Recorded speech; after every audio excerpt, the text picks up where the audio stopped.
Kırtasiye sektöründe elde kalınan ürün diye bir şey olmuyor. Sadece kitap reyonunda oluyor. Kitap satışları azalıyor. Tabii geçen seneden beridir kırtasiye sektörü ta 2. aydan beridir durgun. Yarıda bırakıldı eğitim. Bu da haliyle bizleri çok etkiledi. Özellikle hadi geçen senenin ödemeleri falan yapıldı ama bu senenin 10-11. yani sezon ödemeleri geliyor.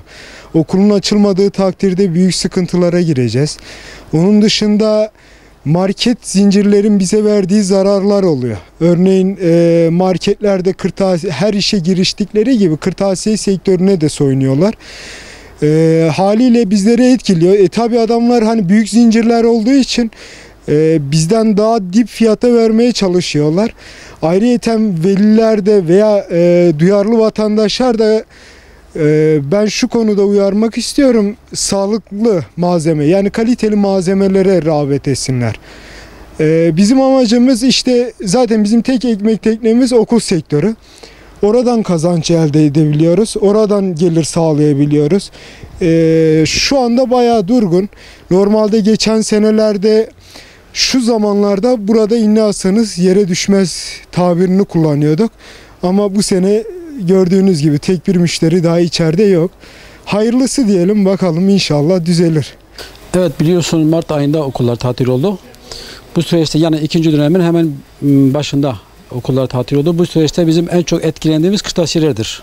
Çünkü kırtasiyeler okulların açılmasıyla ayakta duruyor. Bu süreçte biz bayağı çok zorluk çektik ve hala da çekiyoruz. Sattığımız ürünlerin hepsinin arkasında CE belgeleri, TSE belgeleri hepsi vardır. Ürünün nerede üretildiği, hangi tarihte üretildiği zaten yazıyor. Ulusal marketlerin getirdiği ürünlerin hiçbirinde o şey yazmıyor. CE belgeleri bilmem işte Türk standartlarının belirlediği bir belgeler vardır. O belgeler onlar hiçbirinden gelmiyor. Yurt dışından gelen ürünlerdir ve ucuzdur onlar. Biz o tür ürünleri satmayız çünkü onlar sağlığa zararlıdır. Yani bu süreçte özellikle okulların açılmaması durumunda bizim Kırtasiye Derneği'nden İstanbul'da aldığımız bilgiler yaklaşık yani bir 250-300 bin kişinin işsiz kalacağı söyleniyor bu anlamda. Ve tabii okullar açılmazsa biz de dahil olmak üzere batmaya doğru gideceğiz kesinlikle. Ya piyasa durgun olduğu için işveren çalışanların ücretlerini ödeyemiyor, zor durumda kalıyor. Bu da etkiledi yani bütün esnafı, sadece bizi değil bütün esnafı etkiledi ve herhangi bir destek almıyor devletten. Geçen yıl aldığımız bütün ürünler elimizde kaldı. Ücretini ödedik fakat mal elimizde duruyor. Zincir marketler bütün ürünleri ucuz ve kalitesiz getirip satıyorlar. Millet onlara rağbet ediyor. Bu şekilde kırtasiyenin işleri durgunlaşıyor. Kırtasiye ürünlerinin marketlerde değil de kırtasiyelerde satılması tabii ki daha güzel olur. Ya abi bu korona süreci başladığından beri Türkiye'deki biz bu kırtasiye çalışanlarıyla falan sahipleriyle de görüştük. Çoğu şey durma noktasına kadar geldi. Okullar tatil, defter, kalem, kitap bunlar gitmiyor. Uzaktan devam ettiği için sıkıntı yaşıyoruz.